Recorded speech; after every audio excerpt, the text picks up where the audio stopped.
Assalamualaikum warahmatullahi wabarakatuh. Waalaikumsalam warahmatullahi wabarakatuh. Alhamdulillah. Wassalatu wassalamu ala rasulillahi amma ba'd.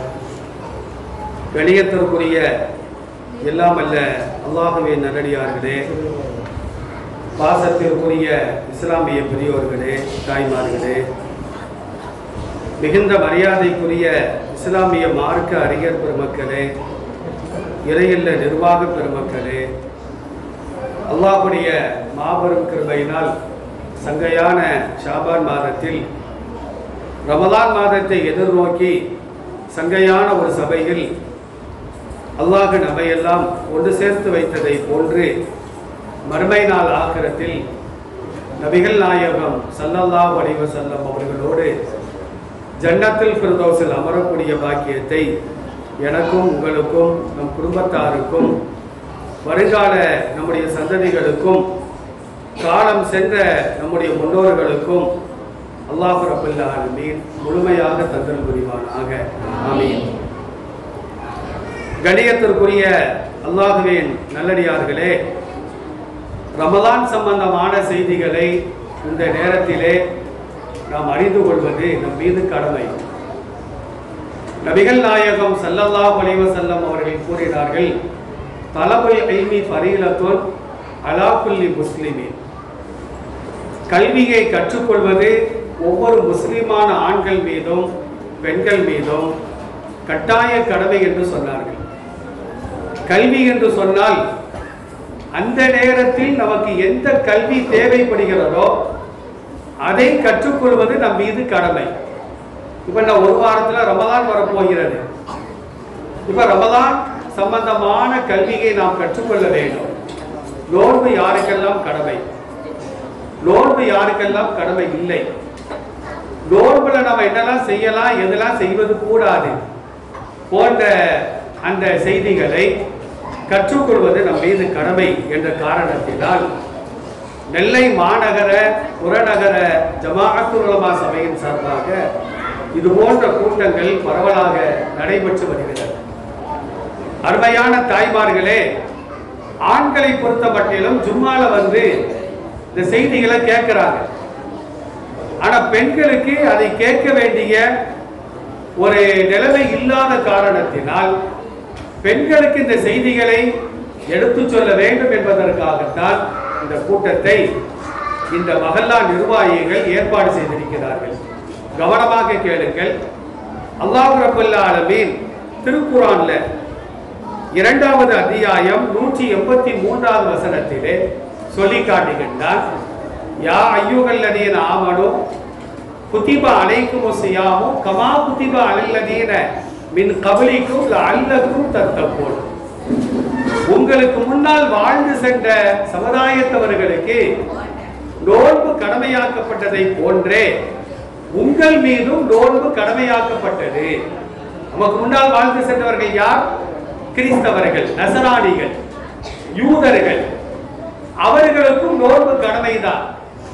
அதுபோன்று நமக்கும் நோன்பு கடமையாக்கப்பட்டிருக்கிறது. இப்ப நாம ஏன் நோன்பு வைக்கிறோம் சமுதாயத்திலே கேட்டால் 2 காரணங்களை சொல்வார்கள். பசியை உணர்வதற்காக நோன்பு கடமையாக்கப்பட்டது, உடல் ஆரோக்கியம் கிடைப்பதற்காக நோன்பு கடமையாக்கப்பட்டது என்று 2 காரணங்களை சொல்வார்கள். ஆனால் இறைவனும் இறை தூதர் முஹம்மது ஸல்லல்லாஹு அலைஹி வஸல்லம் அவர்களும் எந்த காரணத்தை சொல்கிறார்களோ அதுதான் உண்மையான காரணம். அதை யாருமே சொல்றது இல்லை. பசியை உணர்வதற்காகத்தான் நோன்பு கடமை என்று சொன்னால் அப்ப செல்வந்தர்களுக்கு நோன்பு கடமை இல்லை என்று சொல்ல வேண்டும். எந்த செல்வந்தர் பசியை உணர்றாரு? முதலாளி என்ன செய்யறாங்க? சாப்பிட்டுட்டு இருக்கிறாங்க. 24 மணி நேரம் கிரைண்டர் மாதிரி அடைச்சுக்கிட்டே இருப்பாங்க. அவங்களுக்கு பசியே தெரியறது இல்லை. அப்ப பசியை உணர்வதற்காகத்தான் நோன்பு கடமையாக்கப்பட்டது என்றால் ஏழைகள் பசியை உணர்ந்துகிட்டே தான் இருக்கிறாங்க, சாப்பாடுக்கு தான் வழி இல்லை. செல்வந்தர்கள் பசியை உணர்வதே இல்லை. அப்போ செல்வந்தர்களுக்கு மட்டும்தான் நோன்பு கடமை என்று மார்க்கம் சொல்லி இருக்க வேண்டும். ஆனா அப்படி மார்க்கம் சொல்லலையே. அப்ப பசியை உணர்வதற்காக நோன்பு கடமையாக்கப்படவில்லை. இரண்டாவது காரணம் என்ன சொல்வாங்க? அப்படின்னா ஆரோக்கியம் கிடைப்பதற்காகத்தான் நோன்பு கடமையாக்கப்பட்டது என்று சொல்வார்கள். அப்ப நம்ம எல்லாம் ஆரோக்கியமா இருக்கிறோம், நமக்கு ஏன் நோன்பு கடமை? யாருக்கு ஆரோக்கியம் தேவை? யாரும் நோயாளியாக இருக்கிறாரோ, எவருக்கு சர்க்கரை வியாதி இருக்கிறதோ, எவருக்கு இரத்த கொதிப்பு இருக்கிறதோ, எவருக்கு மாரடைப்பு இதய சம்பந்தமான நோய் இருக்கிறதோ, அவங்களுக்கு தான் ஆரோக்கியம் தேவை. நேரம் ஐக்குள்ள ஆஸ்பத்திரிக்கு போகணும், நீங்க எல்லாம் நோன்பு வைங்கப்பா, ஒரு மாசத்துல வீட்டுக்கு போயிடலாம்னு சொல்லணும். ஆனா மார்க்கம் என்ன சொல்லுகிறது? நோயாளிகள் நோன்பு வைக்க வேண்டிய அவசியம் இல்லை. அப்ப ரெண்டு காரணங்களும் அடிபட்டு விடுகிறது. அப்ப உண்மையான நோக்கம் என்ன? அல்லாஹ் இந்த வசனத்திலே சொல்லி காட்டுகின்றான், லஅல்லக்கும் தத்தகூன், நீங்கள் இறையச்சம் உடையோராக ஆக வேண்டும் என்பதற்காகத்தான் இந்த நோன்பு கடமையாக்கப்பட்டது. ரமலானுக்கு முன்னால, ரமலானுக்கு பின்னால நானும் நீங்களும் என்ன செய்யணும் அப்படின்னா, நம்முடைய வாழ்க்கையை ஒத்து பார்க்க வேண்டும். ரமலானுக்கு முன்னால என்னென்ன தப்புகளை நம்ம செஞ்சோமோ அதே தப்புகளை தவறுகளை ரமலானுக்கு பின்னாலையும் நானும் நீங்களும் செஞ்சோம் அப்படின்னா நம்ம நோன்பு நோன்பாக இல்லை என்பது பொருள். நாம வைத்த நோன்பு அது உண்மையான நோன்பாக இருந்தால் ரமலானுக்கு முன்னால செய்த தவறுகள் ரமலானுக்கு பின்னால் தலை தூக்கவே செய்யாது. இப்ப அப்படி இல்லையே, எப்ப பெருநாள் பறைய பார்த்தாச்சும் பாட்டில உட ஊத்தி சரக்க ஊத்தி ஒரு மாசம் பக்குவமா இருந்த வாழ்க்கை ஒரே இரவுல குழி தோண்டி புதைக்கப்படுகிறது. அப்ப அந்த நோன்பு அவனை பக்குவப்படுத்தலன்னு அர்த்தம். ஒரு மாத காலம் சீரியல் பார்க்கல, நோன்பு வச்சுக்கிட்டு அந்த ரமலான் பெற பள்ளிவாசல்ல சொன்னவன ஒரு மாசம் பார்க்கலீங்க, அஸ்தோபில்லா அஸ்தோபில்லா. சில பேர் அதுக்கு வேற அஸ்தோபில்லா போட்டுக்கிறாங்க, ஒரு மாசம் பார்க்காத இருக்காங்க. அருமையான தாய்மார்களே, அப்ப நோன்பு கடமையாக்கப்பட்ட காரணம் இறையச்சம் உள்ளோராக நானும் நீங்களும் மாற வேண்டும் என்பதற்காகத்தான் அல்லாஹ் இந்த நோன்பை கடமையாக்கி இருக்கின்றார். இஸ்லாத்துல மாதங்களின் எண்ணிக்கை 12. நமக்கெல்லாம் தெரியும், முஹர்ரம்ல ஆரம்பிச்சு துல்ஹஜ்ல முடியும் 12 மாதங்கள். இந்த 12 மாதங்கள்ல 9வது மாதமாக இருக்கக்கூடிய ரமலான் மாதத்தில் தான் அல்லாஹ் நோன்பு நோற்பதை கடமையாக்கினார். ஹிஜ்ரி 2ஆம் ஆண்டு தான் நோன்பு கடமையாக்கப்பட்டது. நோன்பினுடைய ஆரம்பம் இருக்கிற ரொம்ப கஷ்டமான ஒரு நோன்பு. அல்லாஹ் ரப்பல் ஆலமீன் அல் குர்ஆன்ல தெளிவாக சொல்லி காட்டுகின்றார். இஸ்லாத்தினுடைய ஆரம்பத்தில் ஏற்படுத்தப்பட்ட நோன்பு இருக்கிற அது இன்றைக்கு நடைமுறையில் இருந்தால் நானும் வைக்க மாட்டேன், நீங்களும் வைக்க மாட்டீங்க. ஏன் அப்படின்னா மகரிப்ல இருந்து இஷா வரைக்கும் தான் சாப்பிட்டு கொள்ளலாம், பானங்களை அருந்திக் கொள்ளலாம். ஆனால் திருமணம் செய்தவர்கள் 1 மாத காலம் உறவு கொள்வது கூடாது அப்படிங்கிற சட்டத்தை அல்லாஹ் ஆரம்பத்தில் ஏற்படுத்தி இருந்தார். மகரிப்ல நோன்பு திறக்கணும், ஒரு 1.25 மணி நேரத்தில் மறுபடியும் சகர் வைத்து விட வேண்டும். இஷாவில் சகர் ஆரம்பிச்சிடும். அப்ப கிட்டத்தட்ட 23 மணி நேரங்கள் பசியால் தாகத்தால் ஆசைகளை அடக்கி கொண்டு அவர் இருக்க வேண்டும். இன்னைக்கு 13 மணி நேரம் கூட அவளால் தாக்கு பிடிக்க முடியல. சில பேர் சொல்றாங்க, என் வேலைக்கெல்லாம் நான் நோம்பெல்லாம் வைக்க முடியாது அப்படிங்கிறாங்க.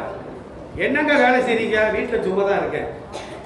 வீட்டில் சும்மா இருக்கிறவருக்கு நோம்பு வைக்க முடியல. ஆனா சஹாபாக்களை பொறுத்த மட்டிலும் 23 மணி நேரங்கள் நோன்பு வைத்தார்கள். இருந்தாலும் அவர்களுக்கு சிரமமாக இருந்தது. என்ன சிரமம் தெரியுமா? இந்த மகரிப்ல இருந்து இஷா வரைக்கும் தான் சாப்பிட்டுக் கொள்ளலாம், பானங்களை அருந்திக் கொள்ளலாம். நம்மை போன்ற சஹாபாக்கள் செல்வந்தர்கள் அல்ல, வறுமையில் வாழக்கூடியவர்கள். கைசிபுடு சர்மா அப்படிங்கிற நபீத்தோழர் நோன்பு திறந்துட்டு வீட்டுக்கு வராங்க. மகரிப்புக்கு பின்னால மனைவிட்ட கேட்கறாங்க, சாப்பாட்டுக்கு ஏதாவது இருக்கான்னு கேட்கறாங்க. அந்த அம்மா இல்லைன்னு சொல்லிட்டு உடனே கணவரை வீட்டில் அமர வைத்து விட்டு யார்த்தையாவது சாப்பாடு இருக்குமான்னு வெளியே தேடி அலையுது. சாப்பாட்டோடு வருது. பார்த்தா கணவர் தூங்கி கொண்டிருக்கிறார். ஒரு சட்டம் என்ன தெரியுமா? மகரிப் டு இஷாவில் ஒருத்தர் தூங்கிட்டார் அப்படின்னா இப்ப இல்ல அப்போ அதுவே அவருக்கு சகராக மாறிவிடும். அப்ப கைஸ்புடு சர்மா ரலியல்லாஹு அன்ஹு மனைவி சாப்பாட்டை கொண்டு வருவதற்கு முன்னால தூங்கி விடுகின்றார். தூங்கிட்டார்னா அதுதான் அவருக்கு சகர்.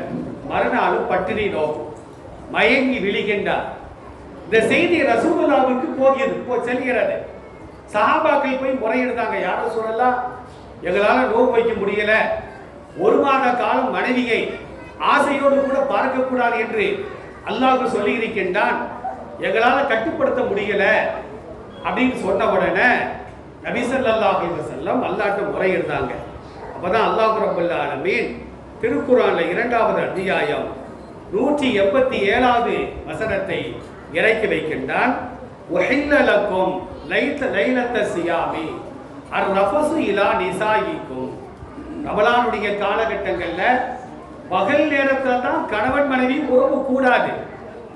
ஆனால் நோன்பு துறந்து விட்டால் சகர் வரையிலும் கணவன் மனைவி ஹலாலான முறையில உறவு கொள்வது கூடும், உங்களுக்கு அனுமதிக்கப்பட்டது அப்படின்னு ஒரு அனுமதி அல்லாஹ் கொடுக்கின்றான்.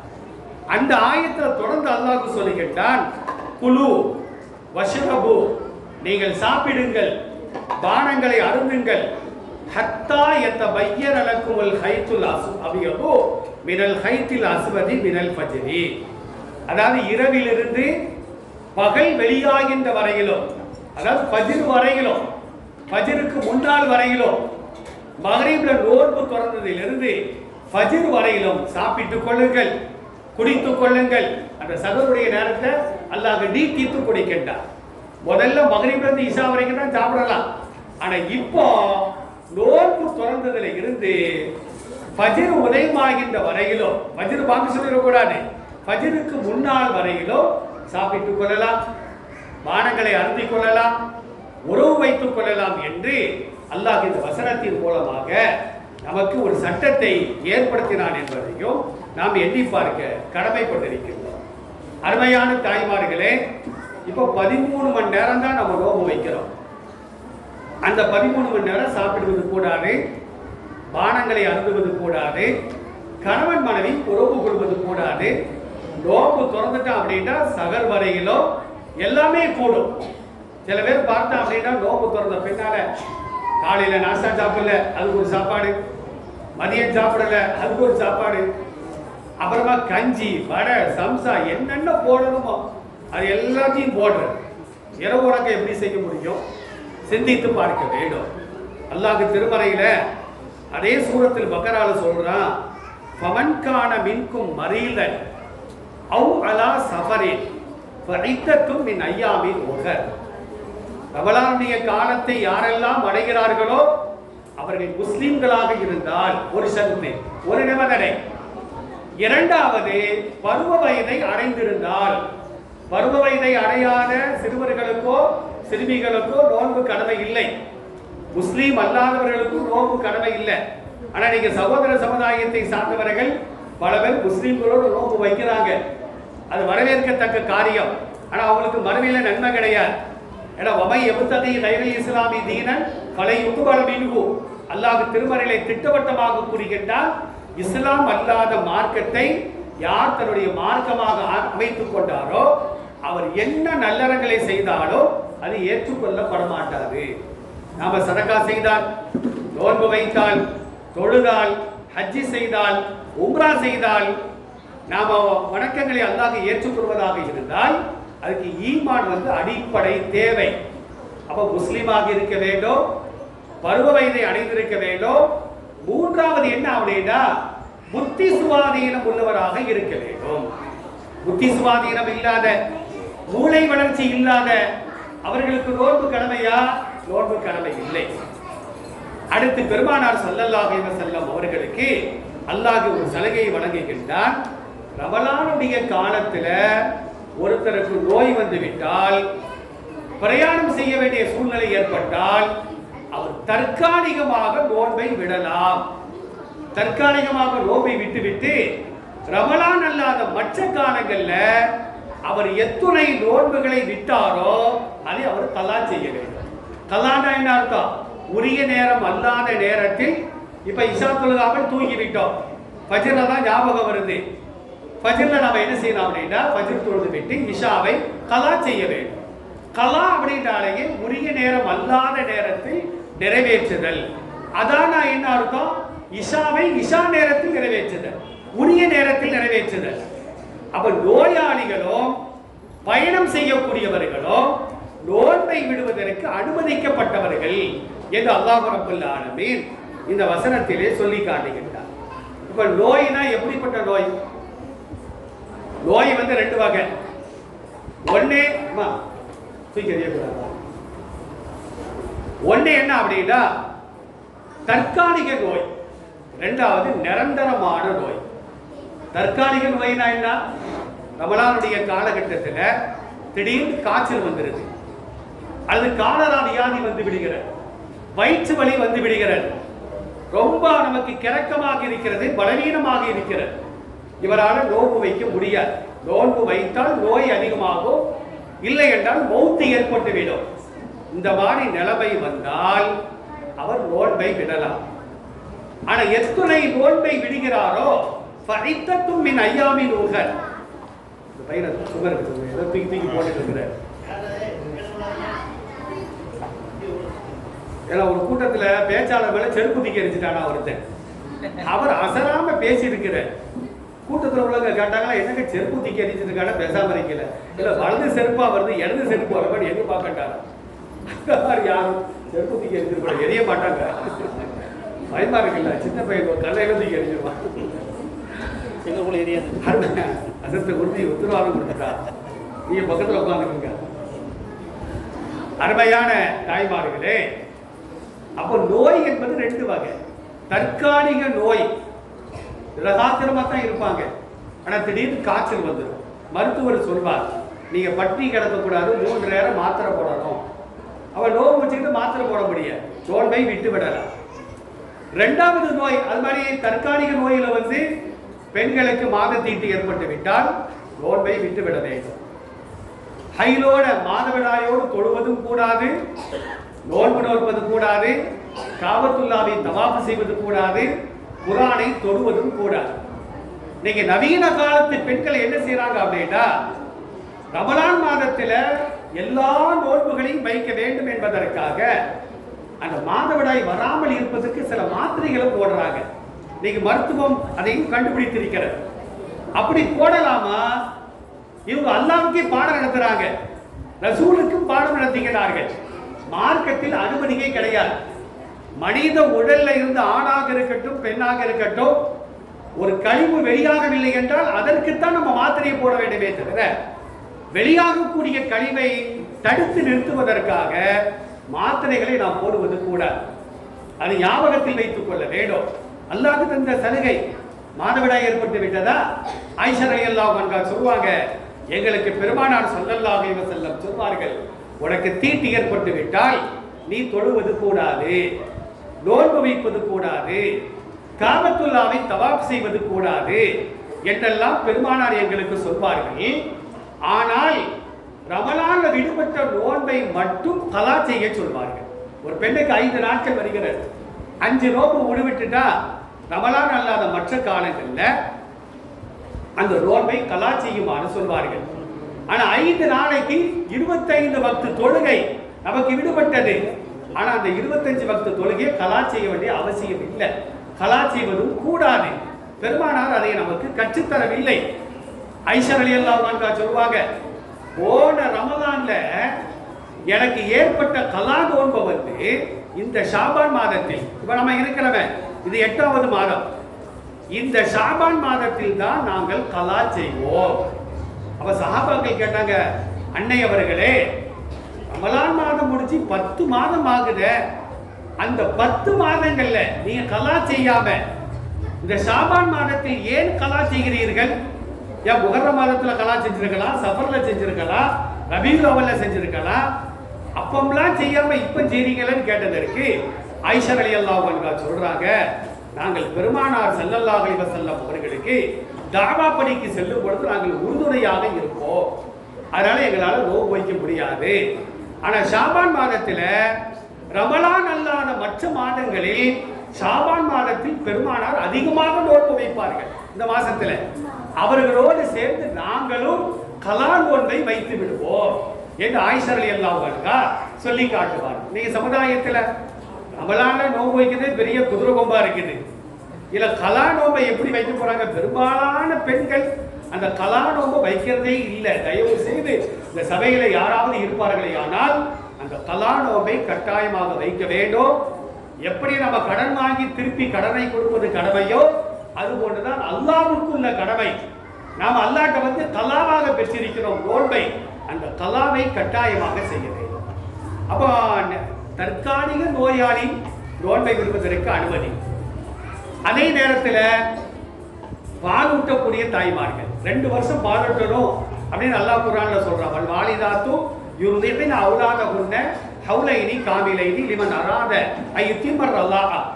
பால் ஊட்டுவதை பரிபூரணமாக ஆக்க வேண்டும் என்று எவர்கள் நாடுகிறார்களோ அவர்கள் 2 வருஷம் பால் ஊட்ட வேண்டும் அல்லாஹ் சொல்லுகின்றார். பால் ஊட்டக்கூடிய தாய்மார்களும் நோன்பு வைக்க வேண்டிய அவசியம் கிடையாது. ஏன்னா அவங்க சாப்பிட்டாதான் குழந்தைக்கு பால் வரும். இவங்க நோன்பு வச்சாங்கன்னா குழந்தையும் சேர்ந்து பட்டி கிடக்கும். அந்த பாவத்திற்கு இவர்கள் ஆளாக வேண்டியது வரும்.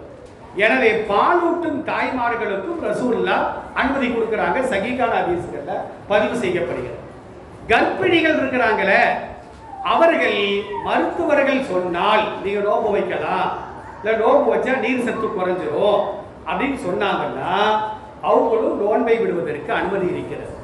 ஆனா இன்னைக்கு இஸ்லாமிய சமூகத்தில் பெண்கள்கிட்ட ஒரு தவறான என்ன அப்படின்னா கர்ப்பிணிகள் நோன்பு வச்சாங்கன்னா 60 நோன்பு வச்சு நன்மை கிடைக்குமா? இவங்களுக்கு 30, குழந்தைக்கு சேர்த்து 30. நான் கேட்கிறேன், ட்வின்ஸா இருந்தா அப்ப 90. சில தாய்மார்களுக்கு வயிற்றுல 3 குழந்தை உண்டாகுது. அப்ப 120. வருஷத்திலே 30 நாள் 29 நாள் தான் நோன்பு கிடமை. இவங்க பெருசா சட்டம் பேசுறது. நம்மள்கிட்ட நீங்க என்னத்தை ஓதி கிழிச்சிங்க, நாங்க படிச்சிருக்கிறோம் சட்டத்தை அப்படின்னு நம்மளுக்கே என்ன செய்வாங்கன்னா அல்லாஹ் ரசூலுக்கே அவங்க பாடம் நடத்திட்டு இருக்கிறாங்க. தயவு செய்து கர்ப்பிணிகள் நோன்பு வைக்காமல் இருப்பது தான் நல்லது. ஏன்னா நாளைக்கு குழந்தை குறையா பிறந்துட்டா மாமியார் என்ன சொல்லுவா, ஒரு எவன்டி நோன்பு வைக்க சொன்னா. நல்ல காலத்துல பிறந்தாலே சில மாமியார்கள் இந்த ஊர்ல இல்ல மருமக தலையில அம்பிகளை தூக்கி போட்டுட்டு இருக்கிறாங்க, குறை சொல்லிட்டு இருக்கிறாங்க. சமீபத்தில் ஒரு வழக்கு, என்ன வழக்கு அப்படின்னா ஒருத்தர் என் கையை பிடிச்சி அழுகிறார், ஹஜ்ரத் என் மகளுக்கு ஆண் குழந்தை பிறகு துவா செய்யுங்க. ஏங்க அவரு சொல்றாரு, ஏன் மாமியார் சண்டை போடுவாங்க, பேத்திக்கு பொம்பளை பிள்ளை பிறந்தா நீ வீட்டுக்குள்ளால வரக்கூடாது. நல்ல வேலை அவர் செஞ்ச துவாவை அல்லாஹ் கபூலாக்கி ஒரு பேரன் பிறந்துட்டான். அவர் ரொம்ப சந்தோஷப்பட்டார். பேரனோ பேத்தியோ மகளோ பிறக்கிறது நம்ம கீழே கிடையாது. ஒன்றை ஞாபகத்தில் வைத்துக் கொள்ள வேண்டும். சூரத்து தௌபால அல்லாஹ் பேசுவான், யகபுலிமைய ஷாவு இனாசன் வயகபுலிமைய ஷாவு துபூர். அல்லாஹ் தான் ஆடியவர்களுக்கு பெண் குழந்தையை கொடுப்பான், தான் ஆடியவர்களுக்கு ஆண் குழந்தையை கொடுப்பான், தான் ஆடியவர்களுக்கு 2ஐயும் கலந்து கொடுப்பான், தான் ஆடியவர்களுக்கு குழந்தை பாக்கியம் இல்லாத மலடர்களாக மலடிகளாக ஆக்கி விடுவான் என்று அல்லாஹ்வே குர்ஆன்ல சொல்றான். அப்ப அல்லாஹ் மேலதான் கேஸ் போடணும். நீ எப்படி எனக்கு பொம்பளை பிள்ளையை தரலாங்க மருமக மேல நம்ம சொல்லக்கூடாது. ஆனா விஞ்ஞானம் என்ன சொல்லுகிறது, அல்லாஹ்வுடைய தீர்ப்பு வந்து அல்லாஹ் என்ன நாடுறானோ அதைத்தான் அல்லாஹ் கொடுப்பான். இப்ப அதற்கு ஒரு ஆணும் ஒரு பொண்ணும், எனக்கு ஒரு ஆணும் பொண்ணும், இந்த அதற்கு 4 ஆம்பளை. அவரு ஒரு பொம்பளை பிள்ளை பிறக்காதான்னு பார்த்துட்டு இருக்கிறாரு, பிறக்கவே மாட்டேங்க. ஒரு ஊர்ல ஒரு ஆளுக்கு 8 பெண் குழந்தை. நடந்த கதையை நான் சொல்றேன். அவர் சொன்னார், எனக்கு ஆம்பளை பிள்ளை பிறந்த வரைக்கும் பெற்றுக்கிட்டே ஏற்பட்டேன். அவர் மனைவி சேரிட்டாங்க. அல்லாஹ்வுடைய கிருபையினால 9வது ஆம்பளை பிள்ளை பிறந்தது. அவரு நல்லா தான் வாழ்ந்துட்டு இருந்தார். பிள்ளைகள்லாம் மலேசியா சிங்கப்பூர்ல தான் இருந்துச்சு. சில பேர் மூத்த பிள்ளை பொம்பளை பிள்ளை பிறந்துட்டா போதும், அதோட கட் பண்ணி அடுத்து பொம்பளை பிள்ளை பிறந்தா என்ன செய்ய? நபி ஸல்லல்லாஹு அலைஹி வஸல்லம் சொன்னாங்க, அல் பின்து பரக்கா, பெண் குழந்தை தான் பரக்கத்து என்று சொன்னார்கள். நல்லா பாருங்களேன், ஒரு வீட்டில் குழந்தை பிறந்துட்டுன்னா ஆம்பளை பிள்ளையா பொம்பளை பிள்ளையாலாம் கேட்க வேண்டிய அவசியம் இல்லை. வீட்டுக்குள்ளால போனா வாய் நிறைய பல்லா இருந்தால் அது ஆம்பளை பிள்ளை. போகும்போதே 5 ஸ்டார் அல்வா கொடுப்பாங்க. அவன் 18 வயசுல பெற்றோருக்கு அல்வா கொடுத்துட்டு போயிடுவான், அது வேற விஷயம். போன உடனே அழுகாத குறையா மூஞ்சியை தொக்க போட்டு இருந்தாங்கன்னா அது பொம்பளை பிள்ளையா தான் இருக்கும். நடக்குதா இல்லையா நாட்டில்? ஆனா அறிவியல் என்ன சொல்லுகிறது, ஒரு பெண்ணுக்கு வந்து ஆண் குழந்தையோ பெண் குழந்தையோ பிறப்பதாக இருந்தால் அது ஆண் மீது தான் அது இருக்கிறது. நீங்க எல்லாம் படிச்சிருப்பீங்க பள்ளிக்கூடங்கள்ல. ஆணுடைய குரோமோசோம்களை 2 வகையா பிரிப்பாங்க, எக்ஸ் என்றும் ஒய் என்றும் பிரிப்பார்கள். ஒரு பெண்ணுடைய அணுக்களை 2 வகையா பிரிப்பாங்க, 2மே எக்ஸ் தான். இப்ப ஆணுடைய எக்ஸும் பெண்ணுடைய எக்ஸும் இணைந்தால் அது பெண் குழந்தை. அறிவியல் சொல்லுகிறது. ஆணுடைய ஒய்யும் பெண்ணுடைய எக்ஸும் இணைந்தால் அது ஆண் குழந்தை. அப்ப ஆனா பெண்ணான்னு தீர்மானிக்கிறது யார்கிட்ட தான் இருக்குது. அப்ப பொம்பளை பிள்ளை பிறந்தா இவனை தான் வீட்டை விட்டு துரத்தணும் தயவு செஞ்சு. அப்படிதானே அறிவியல் அப்படித்தான் சொல்லுது. சரி, அரவாணிகளா பிறக்கிறாங்களா, அது எப்படி பிறக்குது? அது மூன்றாவது பாலினம் அல்ல, அது 2 பாலினம் தான் இஸ்லாத்தில். சுபஹானல்லதி கலக்கல் அஸ்வாஜ குல்லகா, எல்லாவற்றிலும் அல்லாஹ் ஜோடிகளைத்தான் படைத்திருக்கின்றார். மூன்றாவது பாலினம் இஸ்லாத்தில் கிடையாது. அப்ப அரவாணிகள் எப்படி பிறகுறாங்கன்னா, இந்த அணுக்கள் பிரிகின்ற பொழுது சில தவறுகள் ஏற்படும். ஆணுடைய ஒரு எக்ஸுக்கு பதிலாக 2 எக்ஸும் பெண்ணுடைய எக்ஸும் இணைந்தால், ஆணுடைய ஒரு ஒய்க்கு பதிலாக 2 ஒய்யும் பெண்ணுடைய ஒரு எக்ஸும் இணைந்தால் கிடைக்கின்ற குழந்தை அரவாணியாகத்தான் பிறகு. இன்னைக்கு விஞ்ஞானம் சொல்லுகிறது. அதையும் அல்லாஹ் திருமறையிலே பதிவு செய்து வைத்திருக்கின்றார். சரி, இப்ப நம்ம வருவோம். அப்ப மாதவிடாய் காலங்கள்ல நோன்பு வைப்பது கூடாது, கர்ப்பமாக இருக்கும்போது நோன்பு வைப்பது கூடாது. பிரசவத்தோடக்கு நாம சொல்றோமே, அது ஒரு நாள் கூட இருக்கலாம், 40 நாள் வரைக்கும் கூட இருக்கலாம். ஆனா இன்னைக்கு 40 நம்ம முடிவே கெட்டிட்டோம். இறந்த ஆளு 40, பிறந்த ஆளு 40 அப்படின்னு.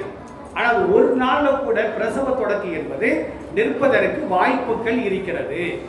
அந்த பிரசவ தொடக்கு வந்தாலும் நோன்பு நோற்பது கூடாது என்று நபிகள் நாயகம் ஸல்லல்லாஹு அலைஹி வஸல்லம் தெளிவாக சொல்லி காட்டுகிறார். சில பேர் சொல்லுவாங்க, சுகர் வியாதி உள்ளவங்க நோன்பு வச்சாங்கன்னா வியாதி குறைஞ்சிரும், டிபி வியாதி உள்ளவங்க நோன்பு வச்சாங்கன்னா டிபி இல்லாம போயிடும். முதல்ல அவர் நோன்பு வைக்கணுமே, அவரால் முடியுமா? சுகர் வியாதி உள்ளவங்க 1/2 மணி நேரத்துக்கு ஒருக்கா தண்ணி குடிச்சுக்கிட்டே இருக்கணும், இல்லாட்டா அவங்களால முடியாது, தாக்கு பிடிக்க முடியாது. எனவே இந்த விஷ விளையாட்டெல்லாம் தேவையில்லை. அல்லாஹ் ரசூல் நமக்கு அனுமதி தந்தாங்கன்னா அந்த அனுமதியை நாம் என்ன செய்யணும் அப்படின்னா பயன்படுத்தி கொள்ள வேண்டும். இந்த நிரந்தர நோயாளிகள் இருக்கிறாங்களே, சுகர் பேஷண்ட், பிபி வியாதி உள்ளவர்கள், இதய நோயாளிகள், தள்ளாத வயதுடையவர்கள், இவர்கள் ரமலானில் நோன்பு வைக்க முடியாது, ரமலான் அல்லாத மற்ற காலங்களிலேயோ நோன்பு வைக்க முடியாது, கலாபம் செய்ய முடியாது. அவர்கள் செல்வந்தர்களாக இருந்தால் ஒரு நோன்புக்கு பகரமாக ஒரு ஏழைக்கு சாப்பாட்டை கொடுக்க வேண்டும். இப்போ ஒரு செல்வந்தர் இளமை காலத்தில் நோன்பு வச்சிருக்கிறாரு, ஒரு 50 வருஷம் நோன்பு வச்சாரு, இப்போ 70 வயசு, அவரால் நோன்பு வைக்க முடியல, நோன்பை விடுவதற்கு அனுமதிக்கப்பட்டவர். இவர் என்ன செய்யணும்? செல்வந்தராக இருந்தால் ஒரு ஏழைக்கு ஒரு நோன்புக்கு பகரமாக ஒரு ஏழைக்கு சாப்பாடு. நீங்க ஒரு ஏழை ஒரு நேரம் சாப்பாடு சாப்பிடுறதா இருந்தா குறைஞ்சது 200 ரூபாய் தேவைப்படும். அப்ப 30 நோன்புக்கு கணக்கிட்டு 6000 ரூபாய் அவருக்கு கொடுத்துடுறோம். கொடுத்துட்டாருன்னா அவர் தலா செய்யாத குற்றத்தை அல்லாஹ் பண்ணிட்டு விடுவார். சரி, அவர் ஏழையா இருக்கான்னு வச்சுக்கிறோம், அவரால் பணம் கொடுக்க முடியாதுன்னா அல்லாஹ் அவருடைய பாவத்தை மன்னிப்பார். அல்லாஹ் திருமறையிலே சொல்லி காட்டுகின்றான், லா யுகல்லிஃபுல்லாஹு நஃப்ஸன் இல்லா உஸ்அஹா, சக்திக்கு மீறி யாரையும் அல்லாஹ் சிரமப்படுத்த மாட்டார். ஏழையாக இருந்தால் நீ உழைத்து, அவர் 70 வயசுல எங்க போய் உழைப்பாரு? அவரே பிள்ளைகளால வீட்டை விட்டு துரத்தப்பட்டு ரோட்லையும் பள்ளியாசிலையும் தான் படுத்து கிடப்பார். அவர் எங்க போய் அதை கொடுக்க முடியும்? எனவே சக்தி உள்ளவர்கள் ஒரு நோவுக்கு பகரமாக ஒரு ஏழைக்கு சாப்பாட்டை கொடுக்க வேண்டும் என்பதையும் நபிகள் நாயகம் ஸல்லல்லாஹு அலைஹி வஸல்லம் சொல்லுகிறார். அடுத்து பயணம் செய்யக்கூடியவர்கள் நோன்பை விடலாம். பயணம் என்று சொன்னால் நீங்க பெரும்பாலான இஸ்லாமிய சமூகத்தை சார்ந்தவர்கள் பயணம் அப்படின்னா இப்ப தெக்குப்பட்டியில இருந்து திருநெல்வேலி டவுனுக்கு வராங்க ஜவுளி எடுக்க, இதுக்கு பேரும் பயணம் தான். இந்த பயணத்துக்கெல்லாம் நோன்பு விட்டுருக்காங்க. இதுக்கு நோன்பை விடுவதற்கு அனுமதி இருக்கிறதா? திருநெல்வேலி டவுன்ல உள்ள அந்த ஜவுளி கடைகளை போய் பாருங்களேன். ரமலான் காலங்கள் என்ன செய்யறாங்கன்னா காலையிலேயே சாப்பாட்டை கெட்டியே கொண்டு வந்துடுறாங்க. பெண்கள் சாப்பாட்டை கெட்டி கொண்டு வந்து அங்க வட்ட வட்டமா உட்காந்து சாப்பிட்டு இருக்கிறாங்க. ரமலானுடைய பகல் நேரத்துல நான் கூட ஒரு போகுது அதிர்ந்து சாப்பிடுவாங்கன்னு ஒரு போகல. இப்ப நான் நோன்பு வச்சிருக்கிறோமா? அப்படியா நோன்பு வச்சிருக்கீங்களா? இப்ப நோன்பை விடுவதற்கு அனுமதி இருந்தாலும் ரமலானுடைய காலகட்டங்கள்ல நோன்பாளி மாதிரியே தான் நாம் இருக்க வேண்டும். ஆனா சகோதர சமுதாயத்தை சார்ந்தவர்கள் கூட என்ன செய்வாங்கன்னா, பாய் நோன்பு வச்சிருப்பாரு, நம்ம டீ சாப்பிடக்கூடாது, தண்ணி குடிக்க கூடாது, பக்குவமாக இருந்த காலம் திரும்பி போய் நீங்க அவன் நம்மளுக்கு முன்னால வேணுக்கிட்டே சாப்பிடுறாங்க. ஏன்டா பாய் உங்க ஆளே கருப்பு சாறு குடிச்சிட்டு இருக்கிறாங்களே, உங்க ஆளே கூல்ட்ரிங்க்ஸ் சாப்பிட்டு இருக்கிறாங்களே, அது முக்காடு போட்டு இஜாபு போட்டு ஒரு பயபக்தியோட அவங்க சாப்பிடுறாங்களாம் அந்த நேரத்தில். அதில் தயவு செய்து அந்த மாதிரி நிலைமை ஏற்பட்டால் நோன்பை விடுவதற்கு அனுமதி இருந்தாலும் ஆண்களையும் பார்த்து நான் கேட்கின்றேன், பெண்களையும் நான் பார்த்து கேட்கின்றேன். பிரயாணம் என்று சொன்னால் டவுனுக்கு போறதுக்கு மாணவருக்கு போறதுக்கெல்லாம் நோன்பை விடுவதற்கு அனுமதி இல்லை. கிட்டத்தட்ட 83 கிலோமீட்டர் பயணம் செய்வதாக இருந்தால் நோன்பை விடுவதற்கு அனுமதி இருக்கிறது. சஹாபாக்கள் வந்து கேட்கிறாங்க, யார சூழல்லாம் பிரயாணத்தில் நோன்பு வைக்கலாமா அப்படின்னு கேட்கிறாங்க. அப்ப நபி ஸல்லல்லாஹு அலைஹி வஸல்லம் சொன்னார்கள், லைஸ மினல் பிர்ரி அஸியாமு ஃபில் ஸஃபர். பிரயாணத்தில் வந்து நோன்பு நோற்பது நல்ல காரியம் அல்ல, நன்மையான காரியம் அல்ல. நபி ஸல்லல்லாஹு அலைஹி வஸல்லம் சஹாபாக்களோடு சென்று கொண்டிருக்கின்ற பொழுது ஒரு காட்டுல மரத்துக்கு கீழே கூட்டமா இருக்குது, சஹாபாக்கள் கூட்டம். என்னன்னு கேட்டாங்க. ஒரு நபித்தோழர் மயங்கி கிடக்கிறாரு அப்படின்னு சொன்னாங்க சஹாபாக்கள். விளக்கிட்டு பார்த்தானா நோன்பு வச்சிருக்கிறார் பிரயாணத்துல. ரசூலுல்லாஹ் சொன்னாங்க, இவர் யார் நோன்பு வைக்க சொன்னா? விமானத்தில் பறந்தாலும் சரிதான், கப்பல்ல போனாலும் சரிதான், பைக்கில் போனாலும் சரிதான், கார்ல போனாலும் சரிதான், 83 கிலோமீட்டர் போறான் அப்படின்னா நோன்பை விடுவதற்கு அனுமதி இருக்கிறது. ஏன்னா நபி ஸல்லல்லாஹு அலைஹி வஸல்லம் சொல்வார்கள், அஸ்ஸஃபரு கிதாத்து மினன் நார். பிரயாணம் என்பது நரகத்தின் ஒரு பகுதி என்று சொன்னார்கள். பிரயாணம் என்பது நரகத்தின் ஒரு பகுதி. நரகத்தில் சாப்பாடு கிடைக்காது, நரகத்தில் குடிபானம் இருக்காது, நரகத்தில் ஒதுங்கிறதுக்கு இடம் இருக்காது, மரம் இருக்காது, வெக்கையா இருக்கும்.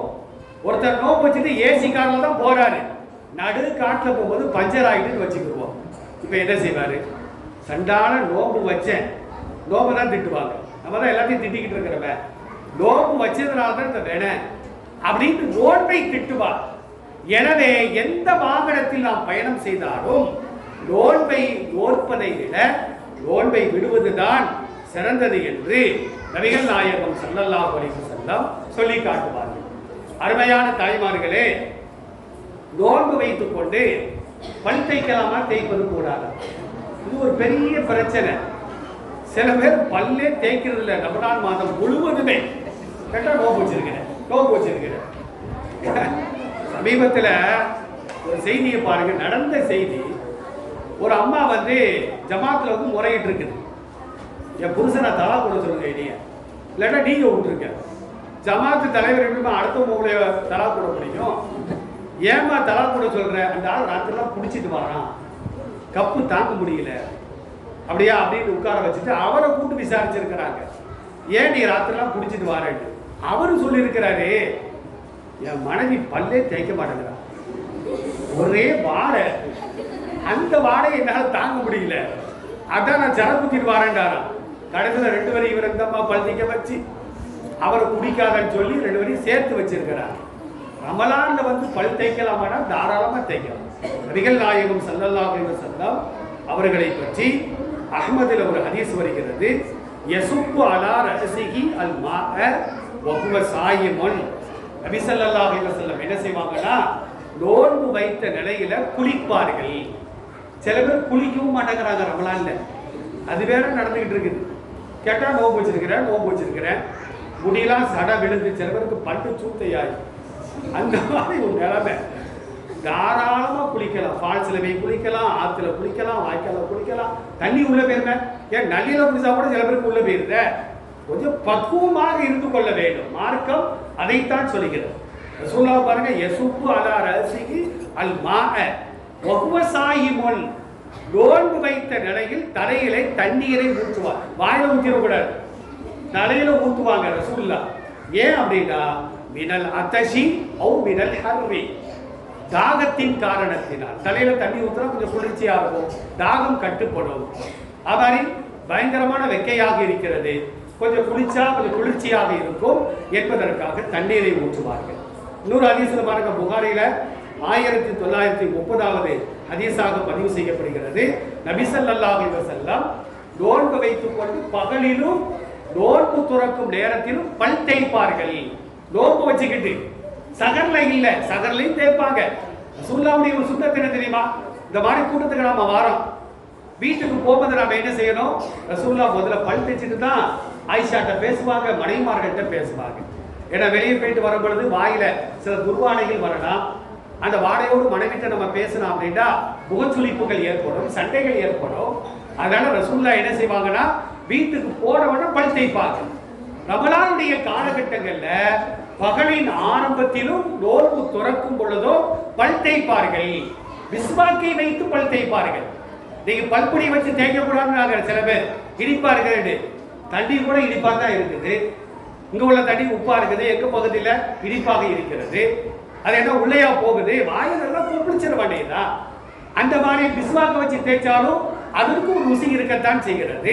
பெருமானார் ஸல்லல்லாஹு அலைஹி வஸல்லம் பல் தேய்ப்பார்கள் என்பதை எல்லாம் ஹதீஸ்களிலே நாம் பார்க்கின்றோம். கண்களுக்கு சுர்மா போடலாம், பெண்கள் கண்மை போட்டுக் கொள்ளலாம், காதுகள்ல மூக்குல கண்ணில் வந்து சொட்டு மருந்து ஊத்தலாம். அகட நோம்பு வச்சுட்டு கட்டாயமா ஊத்தணும்னு அவசியம் இல்லை. நோய் வந்துருச்சு, அதை காரணம் காட்டி நோம்பு விடக்கூடாது. சரி, கண்ணில் காதுல மூக்கில் ஊத்தா தொண்டைக்கு வருவேன், காரி துப்பிட வேண்டியதுதான். அதை யாரும் முழுக்க போறா, நல்ல காலத்திலே முழுக்க மாட்டோம், காரி துப்பி விடலாம் என்பதையும் அப்துல்லாஹ் இப்னு மஸ்ஊத் ரலியல்லாஹு அன்ஹுமா இந்த ஹதீஸை அறிவிக்கிறார்கள். நறுமணம் பூசலாம், நறுமணம் பூசுறது தவறல்ல. ஆனா சில பேருக்கு காணி வயிற்றாக இருக்கும் பொழுது நறுமணம் பூசிட்டு போனா அப்படின்னா தலை சுத்தும். அடுத்தவர்களை கருதி நறுமணம் பூசாமல் இருக்கலாம் என்பதையும் இந்த ஹதீஸுக்கு விளக்கம் சொல்வார்கள். நகம் வெட்டி கொள்ளலாம், முடி வெட்டி கொள்ளலாம், அதுக்கெல்லாம் அனுமதி இருக்கிறது. ஊசி போடலாமானா ஊசி போட்டுக் கொள்ளலாம், ஊசி போடுறதுக்கு அனுமதி இருக்குது. ஆனா டாக்டர்கிட்ட போய் ரொம்ப பசியா இருக்கு, பசி அடங்குறதுக்கு ஒரு ஊசி போடுக்கன்னு சொல்லக்கூடாது. பசியை நம்ம தாங்கி தான் ஆகணும். திடீர்னு காய்ச்சல் வந்துருச்சு, ஒரு ஊசி போடுங்கன்னா ஊசி போட்டுக் கொள்ளலாம். ஊசி போடுற அளவுக்கு காய்ச்சல் இருந்தால் நோன்பை விடுவதுதான் அல்லாஹ்வுடைய அனுமதி என்பதையும் பெருமானார் ஸல்லல்லாஹு அலைஹி வஸல்லம் சொல்கிறார்கள். இப்ப பெண்களை பொறுத்த மட்டிலும் நோன்பு வைக்கிறாங்க. வீட்டில் வயசான மாமனார் மாமியார் நோன்பு வைக்க முடியாது, அவங்களுக்கு சமையல் செய்யணும். சமையலில் உப்பு குடியிடக்கூடாது, உரப்பு குடியிடக்கூடாது. இப்போ ருசி பார்க்கலாமா அப்படின்னா ருசி பார்ப்பதற்கு கூட மார்க்கத்தில் அனுமதி இருக்கிறது. உப்பு இருக்கா லேசா நாக்கில் தொட்டு வச்சு பார்க்கணும், கடைசியில் துப்பிடணும். கறி வெந்திருக்கான்னு போட்டு வெந்துடக்கூடாது, நோம்பு மொத்தமாக போயிடும். அவரு கலாரம் செய்யணும். அதனால வந்து அதுக்கு இஸ்லாத்தில் பெண்களுக்கு அனுமதி இருக்கிறது. ஒரு பெண்ணு நோம்பு வச்சிருக்கிறாங்க, இஃப்தார் நேரம் நெருங்கிருச்சு, நோம்பு துறக்கிற நேரம் வந்துருச்சு, நான் 5 நிமிஷம் தான் இருக்கு. அந்த பெண்ணுக்கு மாதவிடாய் வந்து விட்டால் அந்த 5 நிமிஷம் கூட நோம்பா இருக்கக்கூடாது, உடனே தண்ணீரை குடிச்சிடும். ஏன்னா நோம்பை கேவலப்படுத்துற மாதிரி ஆயிரும். பெருமானார் ஸல்லல்லாஹு அலைஹி வஸல்லம் அவர்கள் மாதவிடாய் காலங்களில் நோம்பு நோக்கக்கூடாதுன்னு சொன்னதுனால அந்த நோம்பை 1 நிமிஷம் கூட நாம தாக்கு பிடிக்கக்கூடாது. அதை நோம்பை திறந்துடணும், அந்த நோன்பையும் பின்னால கலா செய்ய வேண்டும் என்பதையும் நாம மார்க்க சட்டங்கள் மூலமாக நாம் பார்த்து வருகின்றோம். அருமையான தாய்மார்களே, இப்ப நோம்பு வச்சுக்கிட்டு சில பேர் என்ன செய்வாங்கன்னா மறந்து போய் சாப்பிட்டுருவாங்க, மறந்து குடிச்சிருவாங்க. இவர்களுக்கெல்லாம் என்ன சட்டம் அப்படின்னா அதையும் ரசூலுல்லாஹ் 1400 ஆண்டுகளுக்கு முன்னாலே சொன்னார்கள்.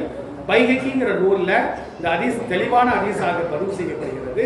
மன் அஃப்தர ஃபீ ரமலான நாசியன் ஃபலா கலா அலைஹி வலா கஃபாரா.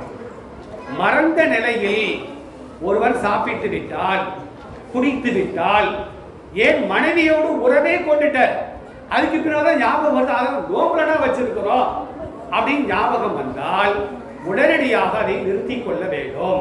பலா கலா அலைஹி வலா கஃபாரா. அதுக்கு கலாவும் கிடையாது, பரிகாரமும் கிடையாது என்பதை பெருமானார் ஸல்லல்லாஹு அலைஹி வஸல்லம் அவர்கள் சொல்லுகின்றார்கள். நல்லடியார்கள் செய்யக்கூடிய துஆவை பாருங்க. ரப்பனா லா துஆகிதுனா இன் நஸீனா அவ் அக்தனா. சூரத்துல் பக்ராவுடைய கடைசி வசனங்கள். இறைவா, நாங்கள் மறதியாக தவறுதலாக ஒரு காரியத்தை செய்து விட்டால் எங்களை குற்றம் பிடிக்காதே என்று துஆ செய்வார்கள். அடுத்த அருமையான தாய்மார்களே, இந்த நோன்பு துறக்கிற நேரம் சகர் நேரம் இருக்கிற முக்கியமான நேரம். நோன்பு துறக்கிற நேரம் இருக்கிற பெருமானார் சொன்னார்கள், நிசாயிபி ஃபர்ஹத்தானி. நோன்பாளிக்கு 2 சந்தோஷம். நோன்பாளிக்கு தான், வைத்து நோன்பாளிக்கு அல்ல, நோன்பாளிக்கு 2 சந்தோஷம். ஒண்ணு என்ன தெரியுமா, நோன்பு துறக்கும் பொழுது, நோன்பு துறக்கிற நேரத்தில் பார்த்தோன்னா பள்ளியாசல் வந்து பாருங்க, கஞ்சி இருக்கும், சட்னி இருக்கும், சம்சா இருக்கும், என்னவெல்லாமோ அவானப்சி எல்லாத்தையும் வாங்கி வச்சிருப்பாங்க. எப்பண்டா இமாமே மைக்க தட்டுவான்னு பார்ப்பாங்க, உடனே மடக்கு குடிச்சிருவாங்க. ஒரு ஊர்ல என்ன செஞ்சிருக்கிறாங்கன்னா 6:30 மணிக்கு தான் நோம்பு திறக்கணும், 5:45 மோதியார் மைக்கை டெஸ்ட் பண்ணி இருக்கிறார், பல பேர் நோம்பு திறக்க அவசரம். அந்த நேரத்தில் அவ்வளவு சந்தோஷம், நம்ம அனுபவப்பட்டவங்க தானே நம்மள.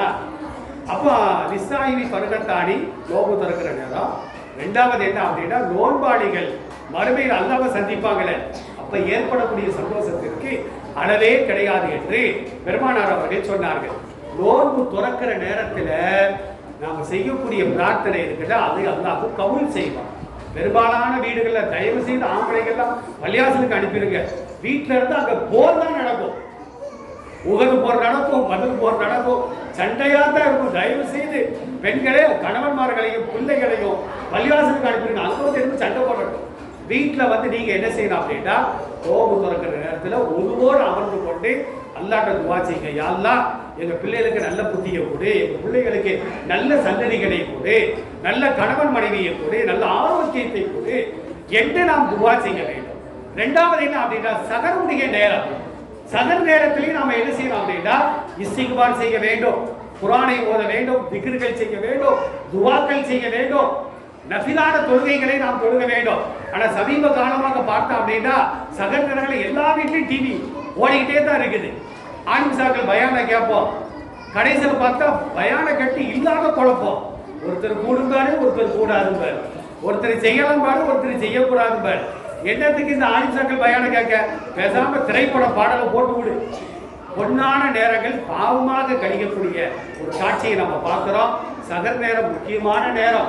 யூசுப் அலைஹிஸ்ஸலாத்துல வந்து யூசுப் அலைஹிஸ்ஸலாமுடைய மகன்கள் வந்து நாங்க செஞ்சது தப்பு தான், நம்ம சகோதரரை தூக்கி யூசுஃபை தூக்கி நாங்க கிணத்துல போட்டுட்டோம், எங்களுக்காக அல்லாஹ்ட்ட பாவ மன்னிப்பு தேடுங்கள் சொல்லும் பொழுது சௌஃப அஸ்தக்ஃபிரு லக்கும் ரப்பி அப்படின்னு அவங்க சொல்லுவாங்க. இனிமேல் உங்களுக்காக நான் பாவ மன்னிப்பு தேடுவேன், இப்ப செய்ய மாட்டேன், இனிமேல் அப்படிம்பாங்க. ஏன் இனிமேல் சொல்றாங்க?